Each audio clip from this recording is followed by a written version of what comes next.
बिस्मिल्लाहिर्रहमानिर्रहीम। अस्सलाम वालेकुम नाज़रीन, प्रोग्राम मुकाबले में मेरे और आमिर मतीन साहब की तरफ से हम आपको वेलकम करेंगे। सवाल ये है इस वक्त सबसे अहम सवाल कि कौन बनेगा निगरान वज़ीर आज़म। हर 3 घंटे के बाद कोई ना कोई एक नाम ऐसा है जो मंजर आम पर आ जाता है। इतने ढेर सारी एक लाइन लगी हुई है कि निगरान वज़ीर आज़म के लिए किसको मुंतखब किया जाएगा, इसके ऊपर तो बात करेंगे। मगर इसके अलावा एक और बड़ा ही अहम मगर सेंसिटिव मामला भी है, वो है साइफर का। जिस साइफर से सियासी बहरान पाकिस्तान के अंदर पैदा हुआ, 16 महीने के बाद आज फिर से वही साइफर दोबारा से अपना फन फैलाए हुए खड़ा है। ये मलबा कौन उठाएगा, या किसके कंधों पर डाला जाएगा, ये मैं आमिर साहब से जानूंगी। और जाती हुई हुकूमत जो अपने अंधे वार कर रही है, सिंध हुकूमत भी हमने देखा है कि पार्लियामेंट के अंदर जो कुछ हुआ बिल्कुल उसी डगर पर चल रही है। सिंध गवर्नमेंट ने जाते दिनों में 31 बिल्स और अरबों रुपए के जो फंड्स हैं वो मंजूर कर लिए। सीरिया के तनाजात को एक लामुतनाही सिलसिला है। आज फिर से एक लंबी दास्तान आप लोगों के सामने हम रखेंगे, शेयर करेंगे। आमिर साहब, निगरान वज़ीर आज़म वाला सवाल तो अपनी जगह पर है, मगर खबर ये भी आ गई कि नवाज शरीफ साहब भी आ रहे हैं वापस। जी, पहले तो मैं निगरान का बताता हूँ, उससे रिलेटेड ही नवाज शरीफ साहब का आना है कि मेरे ख्याल अब जो पहले तो ये बार बार अब कह चुके हैं, इतनी दफ़ा दोहरा चुके हैं कि इस मुल्क का खुदा ही हाफ़िज़ है कि ये सारा फैसला लग ही रहा है। तासुर ये दिया जा रहा है कि राजा रियाज के कंधों पे आ गया, मगर हकीकत ये है कि ये जो डिले हो रहा है, ये मौखर हो रहा है, जो है इतना टाइम लग रहा है जो है, तो उससे इत्तफ़ाक़ राय नहीं पैदा हो रहा। तो इत्तफ़ाक़ राय के मतलब ये अख़ज़ किया जा सकता है कि बाकी कोई पार्टी ऐसी नहीं है जिसको इख्तलाफ होता, जो नाम जहाँ से आना था कि उसमें शहबाज शरीफ का हुक्म मैं नहीं मान सकता कि कोई एतराज़ होगा, ना ही राजा रियाज साहब की औकात है कि वो एतराज़ कर सके। एतराज़ शायद अगर कहीं से आ सकता है तो नवाज शरीफ साहब हैं कि वो अपने मर्ज़ी का प्राइम मिनिस्टर निगरान लाना चाह रहे हैं कि दरमियान में डॉक्टर साहब का भी नाम लिया गया, शायद और नाम, रोज़ नया एक नाम आ जाता है। तो उसकी एक वजह एक सियासी मंतक है, एक सियासी गेम है। वो गेम मैं आपको समझा देता हूँ, और ये बड़ी मुसद्दका गेम है कि वो अगर इत्तफाकन ना हो सका तो अब ये बड़ी जो है ना आसानी से इससे अख़ज़ कर सकते हैं कि मियाँ साहब की ये गेम है कि अगर उनकी मर्ज़ी का नहीं निगरान आता तो वो ये फिर ये कहेंगे, वो अपने आप को निगरान हुकूमत से फासले पे कर लेंगे। और जो निगरान हुकूमत के दौर में पाकिस्तान की हमारी मेमोरी बड़ी छोटी सी, बड़ी फिकल होती है कि वो देखिए ना, पीटी की गवर्नमेंट में बिल्कुल सारा उनके ख़िलाफ़ लोग बहुत ज़्यादा जो है एक मजम्मती हो गया हुआ था कि बुरे हालात है, महंगाई गई, और जो ही उनकी गई तो वो सारा मलबा पीडीएम गवर्नमेंट पे आ गया। अब वो पीडीएम के बाद जब उन्होंने चले जाना है और जो निगरान गवर्नमेंट आ रही है, मसाइल तो वही है, महंगाई वही है, वही इलेक्ट्रिसिटी के मसाइल वही, पेट्रोल के मसाइल वही, गैस के मसाइल, तो वो जो है लोग भूल जाते हैं। तो अब ध्यान एकदम इस बात का इम्कान हो सकता है कि वो इम्कान क्या, कभी इम्कान है कि वो इस तरफ आ जाएगा। पिछली गवर्नमेंट को लोग भूल जाते हैं नहीं, और ख़ास तौर पे अगर ये स्टैंडर्ड हुई 6-8 महीने चल गई तो जो गवर्नमेंट ऑफ द डे होती है उसके ऊपर वो मलबा गिरता है। तो वो ये कह सकेंगे आइंदा जब कभी भी इलेक्शन होंगे तो वो उनका फेवरेट थीम है और फेवरेट जो उनको रिवाइव करता है, वो वोट को इज्जत दो, मैं डिक्टेशन नहीं लूँगा, तो वो एंटी इस्टेब्लिशमेंट लाइन है। ये 15 दिनों में उनके ऊपर छाप लग चुकी है कि ये जो कहते थे सिलेक्टेड सिलेक्टेड सिलेक्टेड, तो ये अल्हम्दुलिल्लाह सिलेक्टेड से बहुत ओवर सिलेक्शन के नेक्स्ट लेवल पे जाके इन्होंने जो है ना परफॉर्मेंस दिखाई है और ताबेदारी की है। तो ये अब ये कह के ये एक तीर में 2 शिकार है कि एक तो ये है कि वो सारा वो जो वज़ीर आज़म नवाज शरीफ का जो है ना बयानिया वो फिर होगा, एक तो शहबाज शरीफ साहब उससे आउट हो जाते हैं कि जनाब ये भी जो 15 दिन में हुआ मैं उसका जिम्मेदार नहीं हूँ, और ये आइंदा जो अगर 3 महीने से 6 महीने 8 महीने होगा इससे तो मेरा बिल्कुल ही कोई ताल्लुक नहीं है, ना हमारी हुकूमत है, ना मेरी मर्ज़ी का वज़ीर आज़म है, तो ये इसका इल्ज़ाम किसी और को दीजिएगा। तो ये एक मुझे इसके अंदर सियासी गेम लगती है। और अगर इत्तफ़ाक़ राय नहीं होता ये, तब अगर इत्तफ़ाक़ राय आता है तब भी ये है कि उन्होंने वक्ती तौर पर समझौता, मगर किसी वक्त भी वो उसके ख़िलाफ़ बगावत का ऐलान कर देंगे जब देखेंगे ये हालात। सो इसलिए निगरान हुकूमत आसान नहीं है। पंजाब की निगरान हुकूमत के ऊपर इतना या KP के मलबा नहीं आया था, क्योंकि उस वक्त जो है वफाक में ये लोग बैठे थे, लोगों का ध्यान PDM की तरफ था। अब PDM जब ख़त्म हो जाएगी, ये गवर्नमेंट चली गई है, तो अब सारा निगरानों के ऊपर जो भी उस वक्त मुल्क के मसाइल होंगे, चाहे वो गवर्नेंस के हों, महंगाई के हों, खुदा न खास्ता कोई दहशत गर्दी का अगर वाक़या हो जाता है, तो वो सारे का सारा मलबा जो है वो उस गवर्नमेंट पे गुजरना है। तो इसलिए उनके लिए भी ये इतनी बड़ी वो विंडो नहीं है कि ये, क्योंकि पाकिस्तान के जो मसाइल हैं, ख़ास तौर पे जो मुआशी मसाइल हैं, ये कोई दिनों की बात, हफ्तों या महीनों की नहीं, ये सालों की मसाइल। तो जितना मर्जी कोई ड्रीम प्रोजेक्ट भी, कोई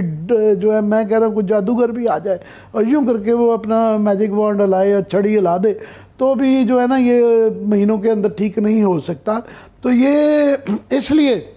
उनको केयरफुल रहना पड़ेगा, निगरान के ऊपर ये प्रेशर होगा। हाँ, मैं ये समझता हूँ दूसरा ये है कि शख्स से, ये इसलिए कि उससे रिफ्लेक्ट होगा कि इनका एजेंडा क्या है, ये और शख्सियत से फ़र्क पड़ता है। फॉर एग्ज़ाम्पल जुनेजा साहब का जो है पूरी गैर जो पार्टी इलेक्शन हुए थे वो, तो उसके ऊपर से पूरे पाकिस्तान से चुन के ज़िया साहब ने जुनेजा साहब को इसलिए चुना था कि उनका ये ख्याल था ये सबसे डोसाइल होंगे और ये बिल्कुल रबर स्टैंड प्राइम मिनिस्टर होंगे। और अब 50 साल के अंदर उन जैसा दबंग कोई प्राइम मिनिस्टर नहीं नज़र आता कि वो बड़े मुश्किल हालात के अंदर वो खड़े हो गए थे। तो ये जो आएगा उससे थोड़ा पता लग जाएगा वो कितना बेंडेबल है। फॉर एग्ज़ाम्पल कोई डिप्लोमेट या कोई जज जो है उसके लिए एक रूल्स की बहुत ज़्यादा कैसे, तो जावेद इकबाल साहब के बाद अब ये जो जजों जो रिटायर्ड जज तारड़ साहब और ये जिस तरह के वो आते रहे हैं, उसके बाद तो वो उन जजेस के ऊपर भी जो हो रहता है, मैं फिर भी उस शख्स से पता चल जाएगा वो मोहसिन नकवी है या मोहसिन नकवी प्लस है। सो इससे फ़र्क जरूर पड़ेगा। तो मेरा नहीं ख्याल है कि नवाज शरीफ साहब कोई जल्दी महीने तो छोड़े, अभी आ रहे हैं। अगर उन्होंने आना होता तो देखें उनकी अपनी गवर्नमेंट थी, अपनी गवर्नमेंट में उनको एक प्रोसीजर से गुजरना है, एक लीगल प्रोसेस है, उनको अभी जो है अदालत के सामने पेश होना है, फौरी तौर पर जेल में जाना है, फिर अदालत से अपनी बेल करवानी है, फिर वो अपनी मफरूरी का एक इल्ज़ाम जो है वो ख़त्म करवाना है। तो अपनी हुकूमत में ये था कि वो सीधा अस्पताल में चल जाते, सीधा जिस तरह शहबाज शरीफ साहब के फर्जंदान आए और अदालत में गए, बेल मिली और सीधा जो है 5 स्टार ट्रीटमेंट दे के वो घर चले गए। तो अभी वो अपनी गवर्नमेंट जब नहीं होती तो एग्जीक्यूटिव ऑर्डर नहीं, अगर फेवरेबल भी गवर्नमेंट हो, कभी भी उनकी कोई जो है मर्जी के या हम ख्याल लोग हों, मगर एग्जीक्यूटिव ऑर्डर तो नहीं कि खबरदार के IG साहब ये कि पुलों के हाथ लेके गुलपाशी कर रहे होंगे, वो हालात नहीं होंगे। अभी देखना चाहिए कई सालों के बाद वो वतन वापस आ रहे हैं, साजगार हालात नजर आ रहे हैं तो वापस आ रहे हैं, वरना नहीं साजगार वो ये इंडिकेटर जरूर होगा अगर साजगार, मगर मुझे नहीं लगता, मैं कोई जो सियासी मंतक के हवाले से कह रहा हूँ, मुझे नहीं लगता कि वो महीना बाद क्या वो जब बिल्कुल अब वो चांस नहीं लेंगे, 100% जब श्योर होंगे कि अभी हालात हमारे साजगार हो गए हैं, मैं आऊँगा तो मैं प्राइम मिनिस्टर बनूंगा और मुझे एक 5 स्टार ट्रीटमेंट 7 स्टार जो है ट्रीटमेंट मिलेगा, तो तभी वो आएंगे। Nothing short of that. वैसे शहबाज शरीफ साहब कह चुके हैं अगर उनकी पार्टी इलेक्शन जीती है तो ये 15 महीने से हम सुन रहे हैं, 15 महीने से सुन रहे हैं कि अब आ रहे हैं, अब आ रहे हैं, अब आ रहे हैं, और ये 15-20 महीने का कई दफ़ा कई लोग ये कह चुके हैं दावा कि मैं बता रहा हूँ मेरी बात हुई है और मियाँ साहब आ रहे हैं। मियाँ साहब मुझे नहीं लगता आ रहे हैं। चलिए ठीक है, अब आमिर साहब बात आ जाती है उस एक अहम इशू के ऊपर जो 7 मार्च 2022 से आगे बढ़ा था, उसके ऊपर भी आते हैं। उसने एक अजीब तहलका मचाया हुआ है, मगर सबसे पहले जब हम अदालतों की बात करते हैं तो सुप्रीम कोर्ट ऑफ पाकिस्तान की बात करते हैं। जजमेंट एक्ट केस है जो supreme court review of judgment act case है, कल एक बहुत ही अहम प्रोसीडिंग है, कल एक अहम फैसला आने वाला है, क्या एक्सपेक्टेशंस हैं आप? ये कल जो है जो 184(3) के ऊपर अपील दायर करने का जो कानून बनाया था पिछली गवर्नमेंट ने, सुप्रीम कोर्ट का रिव्यू ऑफ जजमेंट एक्ट जो है केस, उसके अंदर आज खुद जो नोटिस लिया जाता है 184(3) के तहत, उसके अंदर क्योंकि अपील नहीं होती तो ये अपील का हक मांगा गया था। और जब ये मुकदमा चला तो उस वक्त का तनाजुर मैं थोड़ा सा बता दूं कि इसकी क्या अहमियत है। 2-3 वजूहत से इस केस की बहुत अहमियत है। तनाजुर ये था कि उस वक्त ये केस अदालत के अंदर चल रहा था कि 90 दिन के अंदर इलेक्शन होने चाहिए या नहीं जाने, और ये उनको अंदेशा था कि सुप्रीम कोर्ट जो है ये फैसला दे देगी कि ये नहीं हो सकते। जो उन्होंने फैसला दिया इम्प्लीमेंट नहीं किया, मगर उनका था कि अगर ये एडवर्स फैसला आ जाए और गैर आइनी जो कि उनका ये कदम था उसके तो वो उसको अपील में जाके उसको तब्दील कर सकें। तो इस अंदर एक ये था कि बदनीति क्या अदालत उसको ठहराती है कि नहीं ठहराती, इसीलिए उस बेंच के ऊपर बेताशा एतराज़ किया गया कि जी वही ये ट्रोइका है जी, ये मैं नहीं कह रहा, ये ओपनली जलसों के अंदर पार्लियामेंट के अंदर ये कहा जाता रहा कि ये चीज़ जस्टिस उमर अता बंदयाल थे, जस्टिस आजुल हसन थे, जस्टिस मुनीब अख्तर के जी वही एक 3 जज हैं, और ये बेंच के ऊपर एतराज़ात आ गए और उसके बाद फिर ये फैसला महफूज हो गया।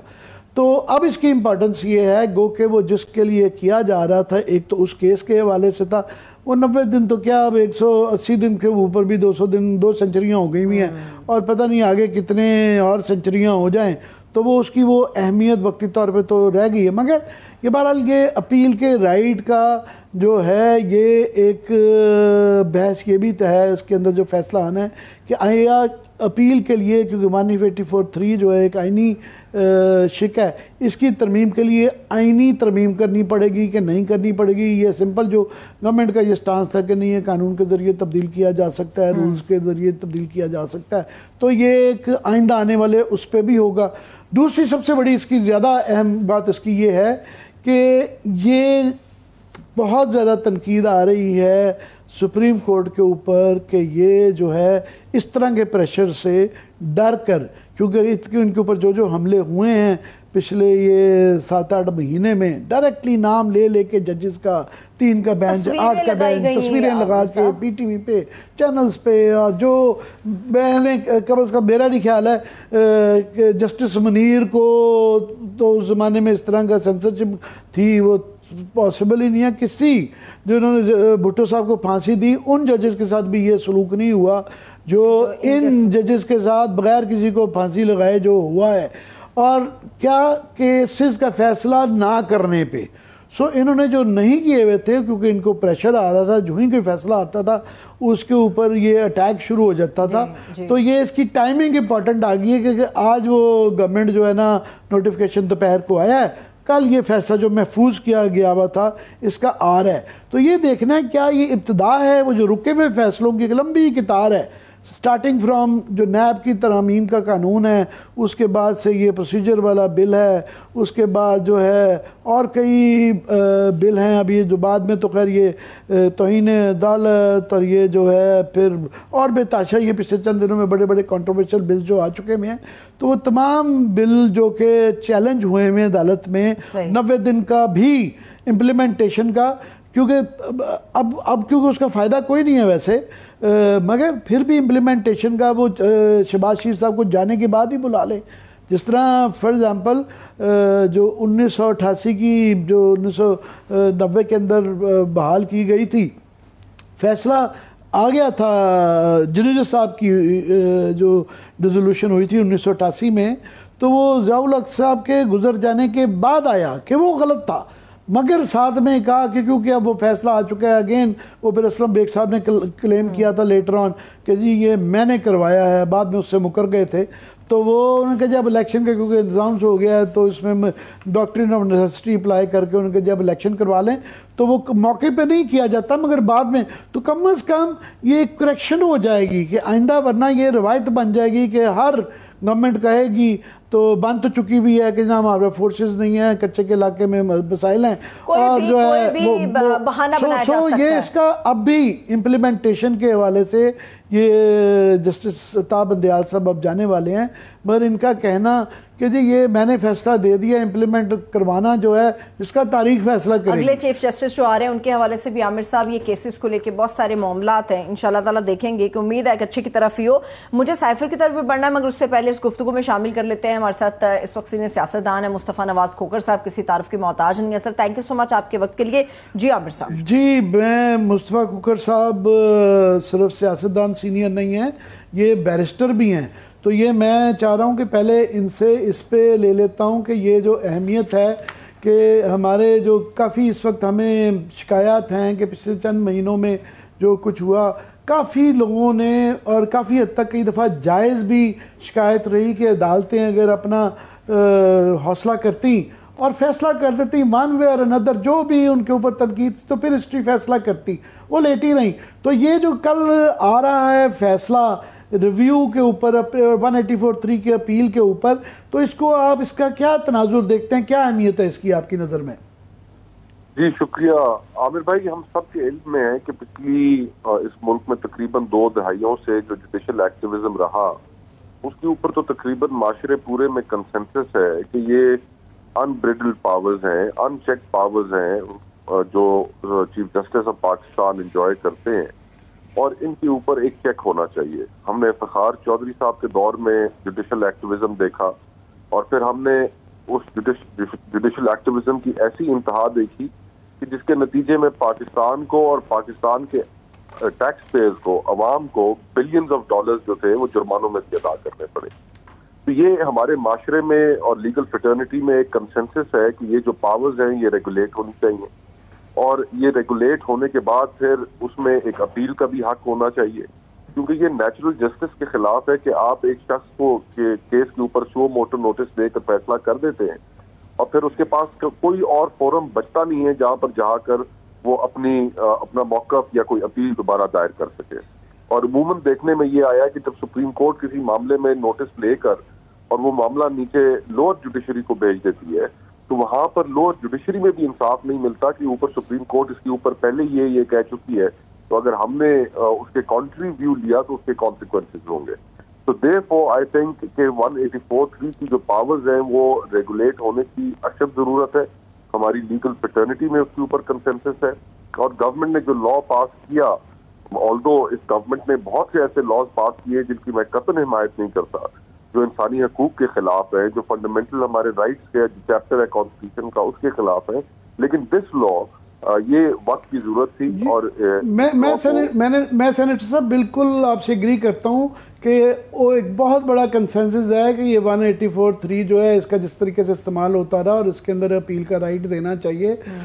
मिस यूज़ क्योंकि इसका बहुत होता रहा, वैसे भी होना चाहिए। मगर इसके ऊपर जो 2 सवाल है मैं आपका उस पर पूछ चाहता हूँ। एक कि जिस तनाजुर में जब दिया गया था वहाँ एक बदनीति का भी थोड़ा सा शक पड़ता था कि ये 90 डेज़ की उसको रुकवाने के लिए किया जा रहा है। दूसरा एक बहस है कि ये चीज़ तो बहुत अच्छी है, बिल्कुल हमारे आपके सबके एक ही ख्यालात हैं, मगर इसके लिए आईनी तरमीम की ज़रूरत है। आपका एज अ बैरिस्टर क्या इस पे व्यू है?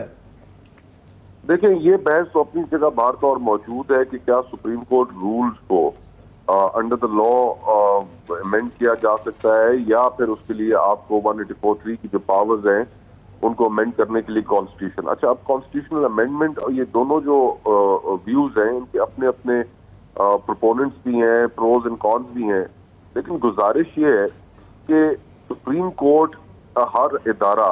अपनी पावर्स अपने डोमेन के अंदर इंफ्रिंजमेंट के लिए बहुत सेंसिटिव होता है। पार्लियामेंट की डोमेन हो उसकी किसी को परवाह नहीं, और पार्लियामेंट की डोमेन के अंदर अगर वो कोई काम ऐसा करते हैं कि जिसके नतीजे में जो एक बड़ा लॉन्ग स्टैंडिंग इशू जो एड्रेस होने चाहिए वो नहीं हो पा रहा। अब कॉन्स्टिट्यूशनल अमेंडमेंट के लिए जो नंबर्स हैं वो तो हमारे पास कभी भी नहीं आ पाएंगे, अगली असेंबली भी एक हौच पौच ही रहेगी। तो क्या हम उसके साथ कंटिन्यू करें? और फिर अगर ऐसा नहीं है तो क्या सुप्रीम कोर्ट रूल्स के अंदर सुप्रीम कोर्ट खुद तो तरमीम करने की मिजाज है, वो क्यों नहीं करते इसके अंदर, वो कोई आगे कदम नहीं बढ़ाते? तो ये सुप्रीम कोर्ट की जो ट्रांसपेरेंसी है, केसेस की जो फिक्सेशन है, अभी जो पूरा हमारा पॉलिटिकल क्राइसिस है, ये पॉलिटिकल क्राइसिस ना बनता, सुप्रीम कोर्ट 2 हिस्सों में ना तकसीम होती, अगर ये आर्बिट्ररीली बेंच फिक्सेशन ना हो रही होती। इन तमाम पॉलिटिकल क्राइसिस का हल ये था कि सुप्रीम कोर्ट एक पूरी सुप्रीम कोर्ट बैठती, चीफ जस्टिस साहब पूरी सुप्रीम कोर्ट पर मुश्तमिल एक बेंच तश्कील देते, और उसके जो फैसले होते वो सबके लिए काबिल कबूल होते। तो ये हमारे यहाँ एक अनफॉर्चुनेट अब मामला ऐसा बन गया है कि सुप्रीम कोर्ट भी 2 हिस्सों में तकसीम है। जुडिशल पॉलिटिक्स ने बहुत ज्यादा चीजों को अपने गलबे में लिया हुआ है। तो इसमें जो लॉ गवर्नमेंट ने पास किया है, I think the government had उनकी एक फेयर पोजीशन है, और उस फेयर पोजीशन में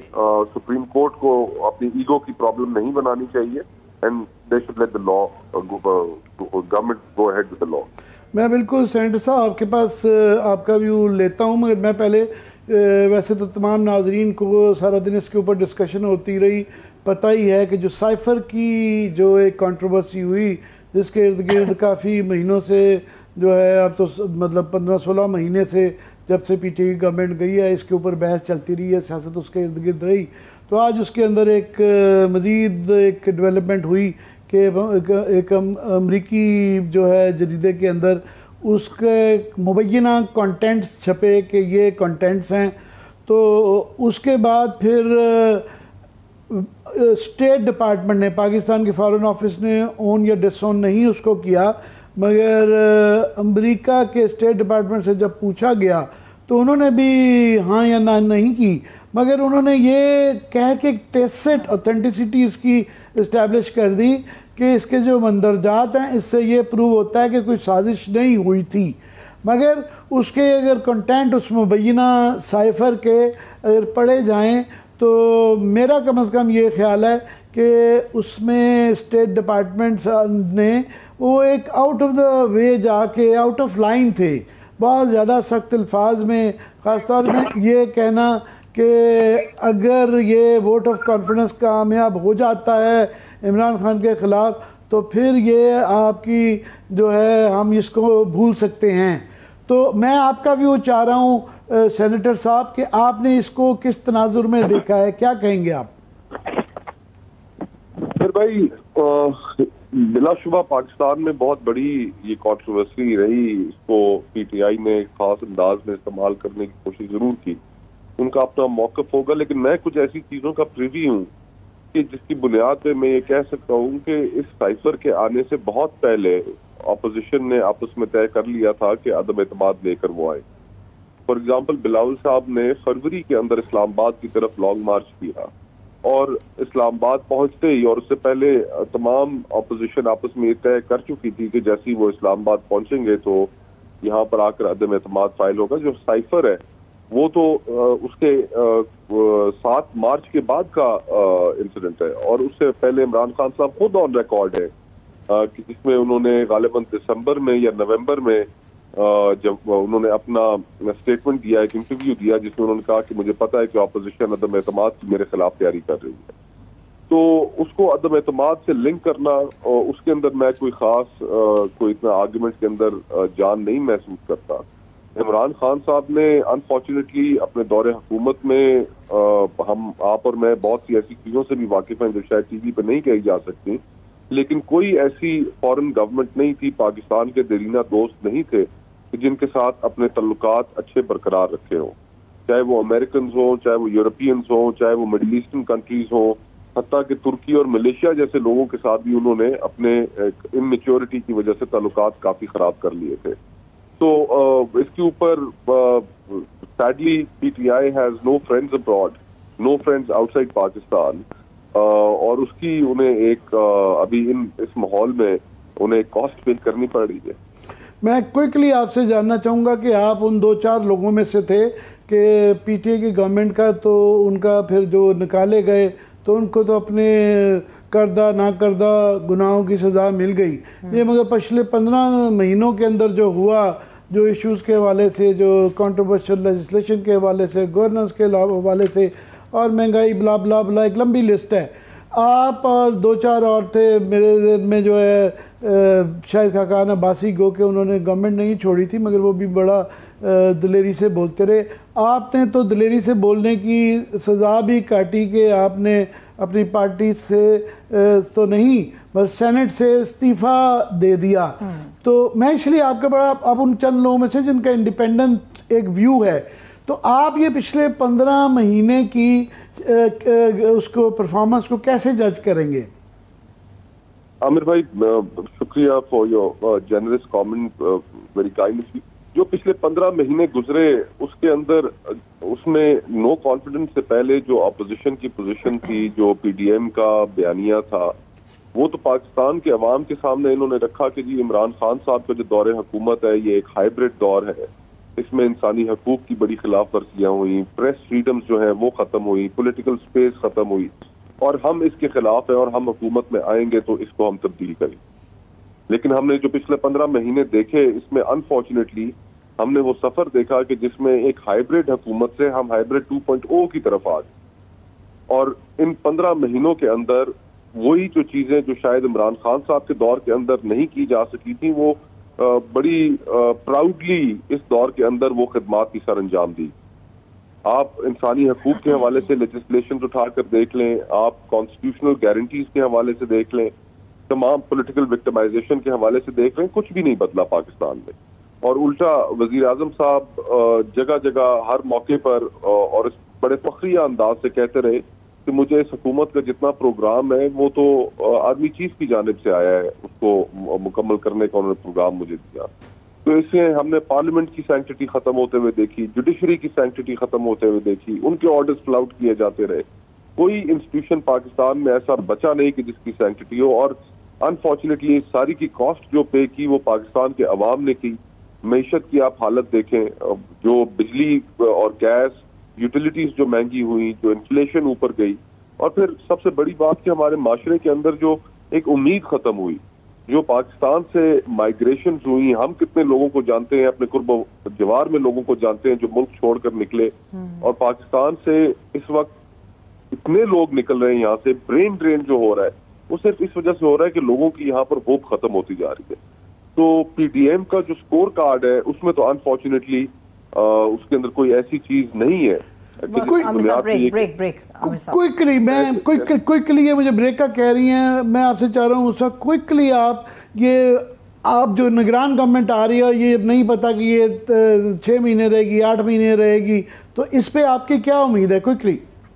मेरे ख्याल से जी 90 डेज से जो हमने आईनी शेख एक कॉन्स्टिट्यूशनल ऑब्लिगेशन वायलेट कर दी है, अब एतमाद और कॉन्फिडेंस से कोई भी पाकिस्तान में नहीं कह सकता कि इलेक्शंस पाकिस्तान में कब होंगे और ये ट्रांजिशन जो इस हुकूमत का था वो हो पाएगा। ये बहुत शुक्रिया, thanks so much Mustafa Nawaz Khokhar साहब हमारे साथ मौजूद थे। फौरी तौर पे एक ब्रेक की तरफ चलते हैं, स्टे विद अस।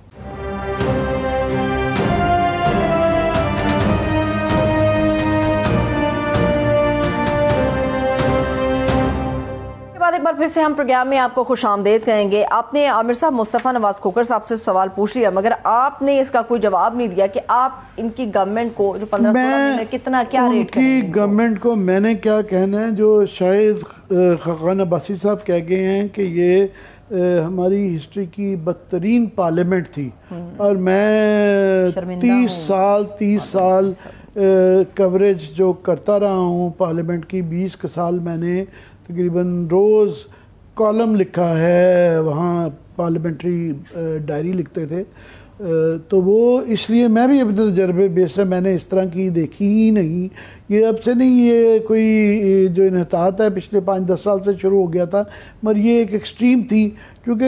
गलती की, चाहे पीटीआई ने बहुत बड़ी गलती की, और ये बिल्कुल इरेलेवेंट हो गई थी। और उसके जो आखिरी वाले दिनों में जिस तरह इन्होंने 100 के करीब लेजिस्लेटिव पीसेस है, कानून साजी 100, और ये दर्जनों में पिछले एक हफ्ते के अंदर कोई 44-45 जो है बिल पेश कर दिए हुए हैं। और जो कुछ हुआ है सिर्फ ये हमारा सारा ध्यान कुछ लेजिस्लेशन पे रहा, क्योंकि वो सबसे इम्पोर्टेंट चीज़ है, क्योंकि उसके सारी सोसाइटी के ऊपर जमहूरियत, अदालतों, मीडिया पे इम्पैक्ट आता है। मगर बाकी चीज़ें जो आखिरी दिनों में की हैं गवर्नमेंट ने, वो उससे भी है। फॉर एग्जांपल MNAs MPs को जो फंड्स दे गए हैं, वो अब 3-3 महीने पहले उनकी एलोकेशन भी करके चली गई हैं। वो नॉर्मली सितंबर में होती हैं। इन्होंने कहा जी पहले कोई 51 अरब, कोई एकनेक जो है वो कोई 200-300 अरब रुपए पास कर गया है। बिल्कुल वहाँ पे एक मिस्र का बाजार लगा हुआ था, उन्होंने कहा जी ले आई जाओ, कर जाओ, किसने एक्सटेंशन करानी है, किसने ठेका लेना है, किसको जो चाहिए फटाफट। बिल्कुल जो है 100 कानून के अलावा जो है आप ये देखें कि साथ में उन्होंने चुप करके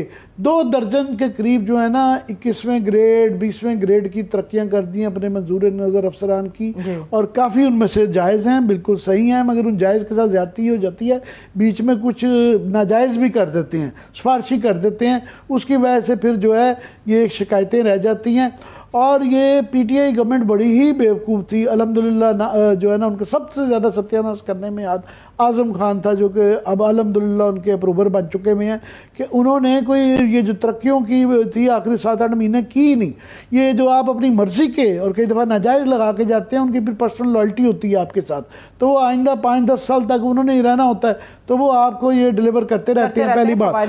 2 दर्जन वो की 2 दर्जन के करीब यूनिवर्सिटियाँ कर गई हैं, जो कि HEC की बगैर अप्रूवल के कर गए हैं, और वो भी मुल्क के एजुकेशनल सिस्टम का मजीद सत्यानाश होने जा रहा है। उसके बाद ये जो CDA में जो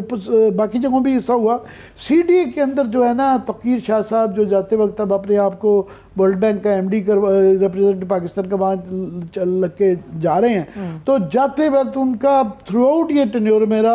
अपार्ट फ्रॉम ये कि वो माल्टाउन केस के अंदर एक्यूज थे और इतने बुरे क्रेडेंशियल्स के साथ उनको प्रिंसिपल सेक्रेटरी लगाया गया, अपनी 21वें से 22वें ग्रेड में तरक्की करवाई तमाम इल्ज़ाम के बावजूद, और उनकी एक कोशिश रही है कि उन्होंने परवाह नहीं की, hand in glove with successive CDA chairman, ये मौजूदा भी और इससे पहले भी, कि अपना गांव है उनका संजियानी के उसको कुछ ना कुछ फ़ायदे दे जाए, करोड़ों अरबों के रूल्स को बेंड करके। और वहाँ पे क्योंकि उनका गांव जो है वो मुल्का है जोन 3 के साथ, ग्रीन नेशनल पार्क के साथ, ग्रीन एरिया के साथ, और वो हर हफ्ते बाद एक लेते थे, तो उन्होंने आखिरी दिन भी जो है ना वो पूरी कोशिश की कि ये जो CDA ने मागला एवेन्यू के जो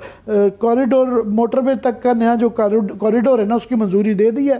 अब ये GT रोड से मोटरवे M1 तक जो है ना नया कॉरिडोर जो है तकीर शाह साहब के जो है ना गाँव में से गुजरेगा, बिल्कुल गाँव में से गुजरेगा, और वो वैल्यू बढ़ जाएगी। और ये मंसूबे के 200 फीट चौड़े रूट के लिए राजी जल्दा धड़ खरीदी जा रही है, और CDA पहले ही तैयार था। माशाल्लाह मौजूदा जो चेयरमैन है वो ढूंढ रहे होते हैं कि जितना ज़्यादा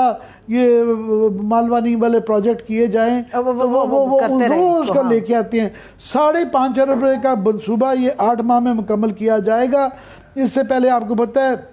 वो ये पीर सोबा तक की सड़क चौड़ी करने का, कभी ये गंधारा एनक्लेव अगेन, फिर ये इनके तकीर शाह साहब के गांव की तरफ, फिर अलेक्जेंडर रोड जो है वहाँ पे बनाई जा रही, उसी से रिलेटेड ग्रीन पाकिस्तान में इन्होंने पूरी जो पिछले 15 महीने में ये नेशनल पार्क के पीछे पड़े रहे हैं। और I must give credit to Sherry Rehman साहबा कि उन्होंने as a climate change minister जो है इसको बहुत असिस्ट किया है। अभी फॉर एग्जांपल जो है ये एक और हुआ कि पाक व्यू सोसाइटी जो है, जो कि एक बड़े ताकतवर पॉलिटिशियन की है, तो उन्होंने मार्गला नेशनल पार्क की ज़मीन पर कब्ज़ा कर रखा है। ये मेरे अल्फाज नहीं है, ये एडिशनल अटॉर्नी जनरल साहब के हैं। और ये जो पाक व्यू सिटी के नेशनल पार्क की ज़मीन पर तामीराती काम से माहौलियाती ख़तरा है, ये एडिशनल अटॉर्नी जनरल साहब कह रहे हैं। और मगर CDA बजाय इसके कि आप रियासत के, कौम के, CDA के, इस्लामाबाद के हकूक़ को मुहाफ़िज़ बने और उनके मफादात को देखें, ये उनकी साइड पे मिल गए हैं। उन्होंने कहा जी ये जो CDA कुछ कह रही है, जो AG साहब कुछ कह रहे हैं, वो कह रहे हैं कि जनाब ये उनकी तरफ से आ रहा है कि ये इल्ज़ाम दुरुस्त नहीं है और ये जोन 3 में आता ही नहीं है और ये बिल्कुल तनाज़ा नहीं है, टोटली एक ये चल रहा है मामला। उसके बाद जो है गोल्फ कोर्स का बड़ा यहाँ पे शुरा, अदालत ने इसका कोर्स लिया, नेवी का ये जो मामला चल रहा था, तो मागला नेशनल पार्क की जो है ना आज बाउंड्री जो है ये सेनेट की कायमा कमेटी के अंदर नए इंकशाफात हुए हैं इसकी कि बाउंड्री ही नहीं है इसकी मागला नेशनल पार्क की, उसके ऊपर उसके बगैर बाउंड्री के बनाए हुए, बाउंड्री ना होने के बाद हर तरफ से तजावजात शुरू हो गई हैं। ये सेनेटर शेरी रहमान साहबा ने इसको बड़ा टेकअप किया है, क्योंकि असम्बली चली गई मगर वो अभी बाकी हैं, वहीं पर ही हैं सेनेटर के तौर पे, और आई एम श्योर कि वो इसको देखती रहेंगी। तो उसमें नया गोल्फ कोर्स के लिए मागला में 138 एकड़ अराजी अलॉट की गई है, ये वाइल्ड लाइफ बोर्ड वालों ने कहा है। और गोल्फ कोर्स जो है मागला नेशनल पार्क को ये मुतासिर कर रहा है,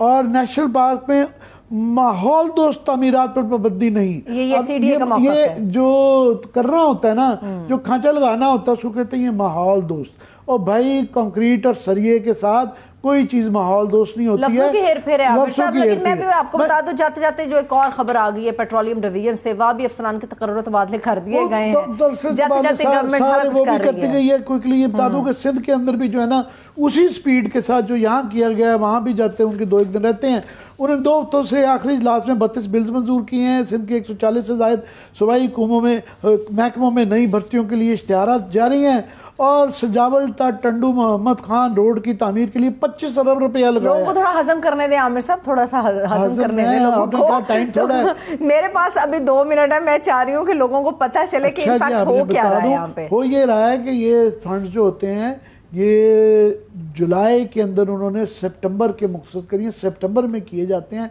मगर इनकी हुकूमत क्योंकि जा रही है, उन्होंने कहा पैसे दे दो, पहले ही दे दो ताकि बाद में लुटाया जा रहा है। और अल्हम्दुलिल्लाह क्विकली पंजाब की हम स्टोरियाँ करते रहे हैं कि वहाँ भी LDA के अंदर वो उनकी मंजूर नज़र गवर्नमेंट है, ख़ास जो 1-2 सोसाइटीज़ हैं जिनके रिश्तेदार और जिनके डायरेक्टली ताल्लुकात हैं गवर्नमेंट के साथ, वो अपने फेवरेबल LDA से लेते जा रहे हैं। उसकी एक मैं फॉलोअप करीब दूंगा। मगर बाकी जो एक रह गया प्रोविंस KP का भी उन्हें 6 महीने बाद ख्याल आ गया है कि जनाब हमारे ये जो 1 दर्जन के करीब जो वज़ीर हैं कि इलेक्शन कमीशन को भी ख्याल आ गया है कि ये तो सियासी पार्टियां से मुंसलिक है और इनकी वाबस्तगी सियासी पार्टियों से है, तो उन्होंने जो है ना उनको सियासत में मुलव्वस वज़रा, मावनीन और मशीरों को फौरी डी-नोटिफाई कर दिया है। और ख्याल है कि जो है ये 21 जनवरी को जो है ये तैनात किया गया था। 21 जनवरी के बाद ये आज ये किया जा रहा है कि जनाब ये इनको ये ख़त्म किया जा रहा है। चलो एक अच्छी चीज़ हो गई है, मगर 6 महीने का भी ये हिसाब ले लें कि उन्होंने क्या है कि वहाँ पे लड़ाई चल रही है कि वो कल परसों जो एक फंक्शन था JUI को उद्घाटन किसी का वो तख्ती काट रहे थे। आप ये जो इशारा करते हैं बड़ा खतरनाक इशारा है, फीता काट रहे थे। ऐसा लगता है भी आप शहबाज शरीफ साहब का नाम लेंगे। तख्तियां तो यूं लगाइए, फीता काट रहे थे। तो ANP की जो खातून आ गई तो वो उन्होंने शोर मचा दिया, ANP वाले पैसे तो हमने एलोकेट किए। ओ भाई निगरान गवर्नमेंट है, पैसे आपके कहाँ से हो गए, वैसे ही गवर्नमेंट के होते हैं, पर यहाँ तो गवर्नमेंट है ही नहीं है। तो आप मेरा लब फाइनली हो गए हैं 2 मिनट आपके पूरे। मेरे 2 मिनट में क्लोजिंग की तरफ जा रही हूँ, मगर सोच रही हूँ आमिर साहब के पाकिस्तान की जब हम सियासत की बात करते हैं बड़ा संजीदा मौजू होता है, मगर हमारी सियासी जमातों ने ऐसे मज़का खेज़ हरकतें और इस किस्म के इक़दाम उठाए हैं कि हंसी आती है कि रियासत पाकिस्तान के ये संजीदा लोग जो अवाम का मैंडेट लेके वोट लेकर आते हैं वो कर क्या रहे हैं। इजाज़त दीजिए, अपना ख्याल रखिए, खुदा हाफ़िज़।